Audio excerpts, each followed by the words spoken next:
പാദങ്ങൾ വിണ്ടുകീറുന്നത് തടയാൻ ഇതാ സിമ്പിളും പവർഫുള്ളുമായ ടിപ്സുകൾ. പാദങ്ങൾ വിണ്ടുകീറുന്നത് അത്ര നിസ്സാരമായി കാണേണ്ട. പാദങ്ങൾ വരണ്ടതാവുകയും ശേഷം ചർമ്മം വരണ്ട് പൊട്ടിപ്പോകുന്നതും കാരണമാകും. ഇത് പിന്നീട് കോശജ്വലത്തിന് കാരണമാകുന്നു. പലപ്പോഴും വേദനാജനകമായ ചർമ്മ അണുബാധയാണ് സെല്ലുലൈറ്റിസ്. ഈ കാര്യങ്ങൾ ചെയ്താൽ പാദങ്ങൾ വിണ്ടുകീറുന്നത് തടയാനാകും. പാദങ്ങൾ കുറച്ചു നേരം ചെറു ചൂടുള്ള വെള്ളത്തിൽ മുക്കി വെക്കുക. പ്യൂമിക് സ്റ്റോൺ ഉപയോഗിച്ച് പാദങ്ങൾ സ്ക്രബ് ചെയ്യുക. പാദങ്ങൾ വെള്ളത്തിലിട്ട് കുറച്ചു നേരം വെക്കുകയും മോയ്സ്ചറൈസ് ചെയ്യുകയും ചെയ്യുന്നത് വിണ്ടുകീറൽ മാറാൻ സഹായിക്കും. ആഴ്ചയിൽ 2 തവണയെങ്കിലും ഇത് ചെയ്യാൻ ശ്രമിക്കുക.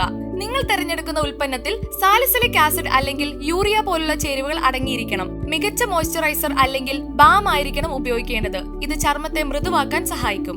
ആന്റി മൈക്രോബിയൽ, ആന്റി ബാക്ടീരിയൽ ഗുണങ്ങളാൽ സമ്പന്നമാണ് തേൻ. ഇത് വരണ്ട പാദത്തെ സുഖപ്പെടുത്താനും അവയെ മൃദുവായി നിലനിർത്താനും സഹായിക്കും. വെളിച്ചെണ്ണയിൽ ആന്റി ഇൻഫ്ലമേറ്ററി, ആന്റി മൈക്രോബിയൽ ഗുണങ്ങൾ അടങ്ങിയിട്ടുണ്ട്. ഇത് പാദങ്ങൾ പൊട്ടി രക്തസ്രാവമോ അണുബാധയോ ഉണ്ടാകാൻ സാധ്യതയുണ്ടെങ്കിൽ അവയെ സുഖപ്പെടുത്തുന്നു. ചർമ്മത്തിന്റെ പാദങ്ങളിൽ ആഴത്തിൽ ഈർപ്പം നിലനിർത്താൻ വെളിച്ചെണ്ണ സഹായിക്കുന്നു. 3-4 തവണ വെളിച്ചെണ്ണ പുരട്ടുന്നത് വരണ്ട് പൊട്ടുന്നത് തടയാൻ സഹായിക്കും.